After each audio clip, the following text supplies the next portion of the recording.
What would you do differently if nobody was watching? My name is Lara Briozzo. I work as a coach and as a therapist. And today I would like to explain why asking themselves this question is not really enough, or better said, what is the unsaid truth behind why just asking yourself this question is not enough. Let's say there is still an eye watching, even when you create in your imagination this space where nobody is watching. This eye watching you is what is often referred to as the inner critic.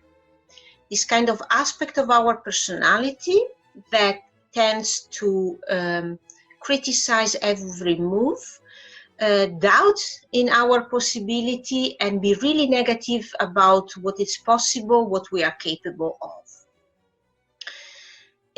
Some tradition call it the superego, the judge, the inner judge.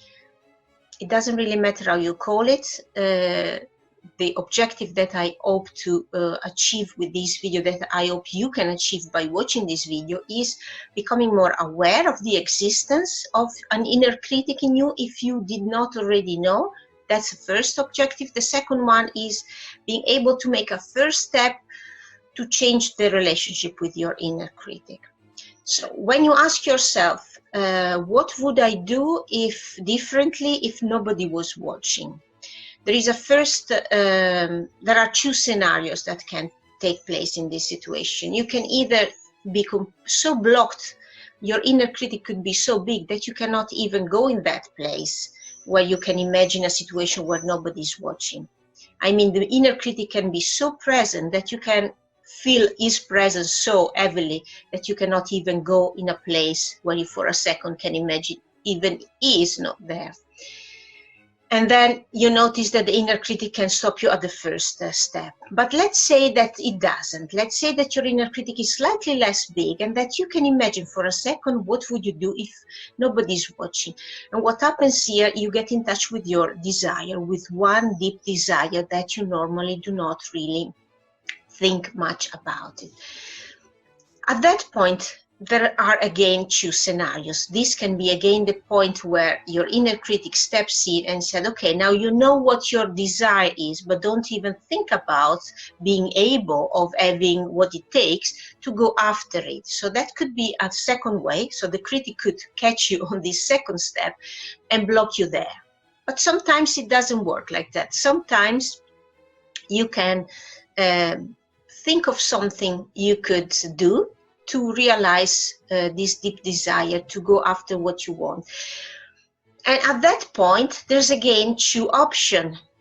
If the critic is gonna catch you in this third step, it's gonna sabotage the plan that you made. So you could find yourself planning to do something every day for a week, or planning to take action, to do things, and you would notice either that you don't even manage to start or that you don't manage to follow through. But it could also happen that you do manage, that you manage to create a plan and to follow through with your plan, to do what you had planned to do, and to even achieve what you had decided to achieve. Well, what the critic would do at that point would be either to minimize the result you have achieved, underline that that's such a little thing you have achieved that does absolutely not mean that you are going to be able to achieve the really important thing in life, or something down this road. The reason I'm saying all this is not to demoralize you, it's just to explain you maybe something you have already experienced when you did try to follow this advice, to use this question to go further in your life.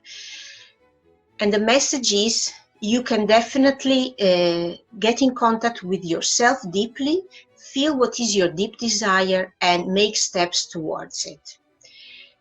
What I'm saying differently from other video and other situation where this question is posed is, what is really important to do to get there is to first come to terms with your inner critics. And there's just 2 little things I want to suggest, because meeting your inner critic can be uncomfortable. So the first thing that I invite you to do is to acknowledge that there is an inner critic, that when you have these thoughts, when you hear in your head this idea that you're not good enough, that you're never gonna make it, that what you realized, what you did manage to achieve is not that important, that everybody can do that, that that's not you, that's not your thought, that that's a part of you, the inner critic, or you can give it another name.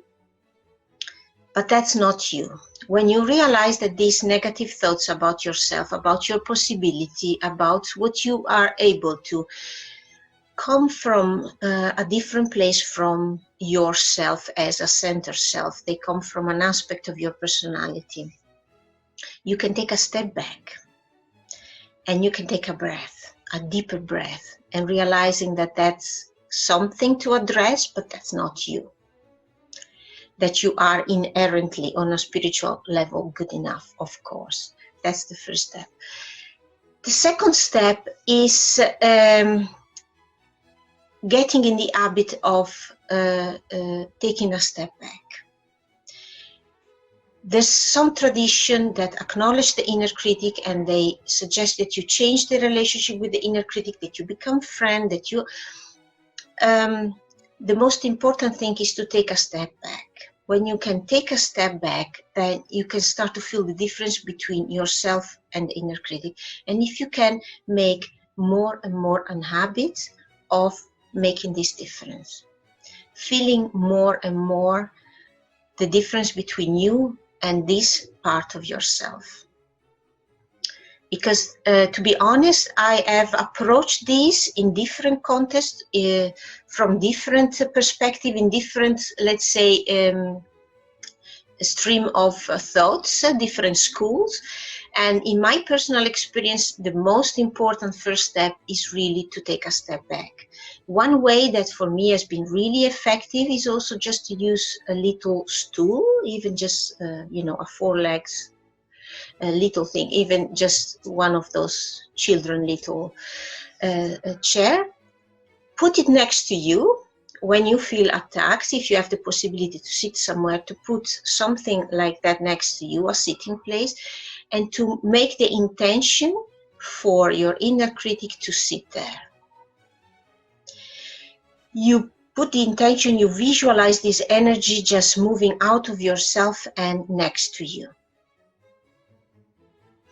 And it can feel really silly at the beginning, but is in the intention of separating yourself, in essence, your center, from this aspect of you that lies the beginning of the separation, the disidentification.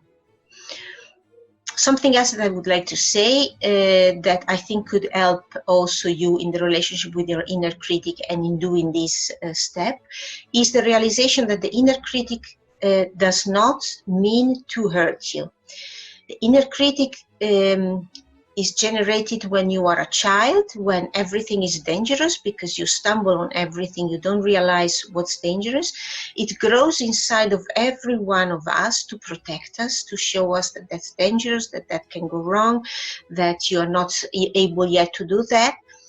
It's like a really anxious parent that somehow gets crystallized and that doesn't manage to see how much we learn in the years, how much we become able to do, how proficient we become at so many things in life. So it remains like this really scared, concerned, far too anxious and apprehensive parent that is just hovering over you.